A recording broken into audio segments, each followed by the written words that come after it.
Hey, what's up? John Sonmez from simpleprogrammer.com. So I got a question about leaving a contract early or ending a contract early. I've got a few questions sort of related to this topic, so I thought that I would answer this one. So this question is from Matt, and Matt says, hey, you might not remember me. I started your Build a Blog course a few months back and received some good feedback from you on my theme choice. Again, if you want to sign up for that course he's talking about, it's a free course. You can sign up right here. It's I'll deliver it by email, and it'll help you to build a blog. I teach you all the things that I know about building Simple Programmer and building this blog up to like over 1.5 million views a year now. So anyway, he says, I'm a regular viewer of your blog and have purchased your soft skills and how to market yourself course.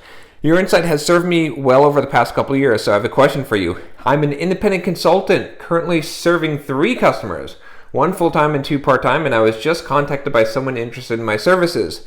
The situation so far sounds really good, but if I took it, I would have to bump my full-time client down to part-time at best.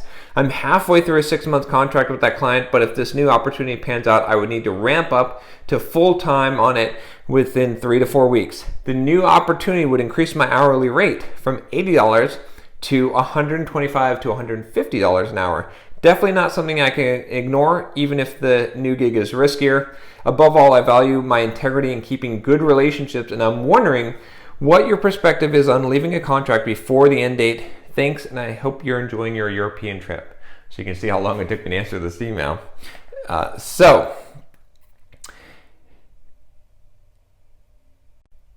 I have to actually read what I wrote in the short answer here. So this is what I wrote in the short answer. So if you guys wonder, sometimes I give a short answer here. I gotta see if sometimes my opinion changes, but this is what I had said. I said, for the short answer, I would say you have to look out for number 1 first, but not at the expense of sacrificing your integrity.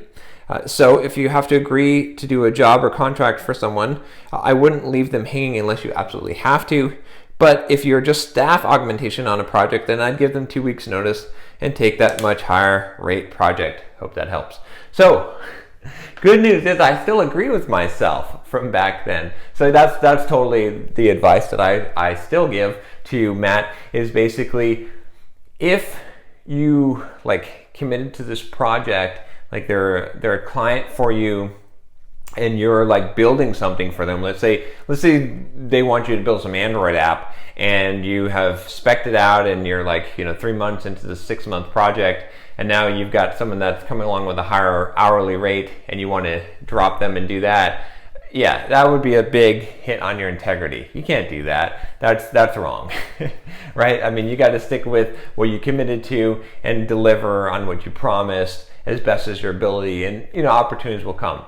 But if you're staff augmentation, and what I mean by that is basically if you're like a W-2, a contractor on a project, you're consulting, but it's like this project with 10 developers on it, and you're consultant, but you're basically an employee. You know what I mean, right? We've all done, or I've done consulting like that, where it's not like I'm the one, like I'm freelancing, right? I'm just a contractor sitting in an office getting paid an hourly rate by this job. They put out a rec and they hired me for it, right? I guess that's really where I draw the distinction, is if they put out a rec and hired you, if you're staff augmentation, versus if you're a freelancer and you got the client and you're the one working on this project for them specifically, you're acting as the expert. That's the difference. So if you're just a staff augmentation, if you're just consulting and just being paid, then just put in your 2 weeks notice, and you don't have any commitment to that level, right? It's not an integrity issue. You're just staff augmentation. So I think that's how I would draw the line. But integrity, I agree, is extremely important. Reputations and names.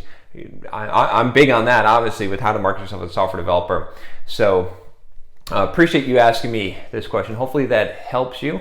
And I would say, one last thing, Matt, is I would say, if you're stuck in this contract and you're getting offered this higher hourly rate, don't worry about it. You're going to be able to build that in the future. Just do the right thing, and then good things will happen if you do the right thing. That's what I would say about that. So anyway, I will talk to you next time. If you like this video, subscribe to the channel. I would appreciate it. We're getting up there. They're like almost like 13,000 subscribers. So take care.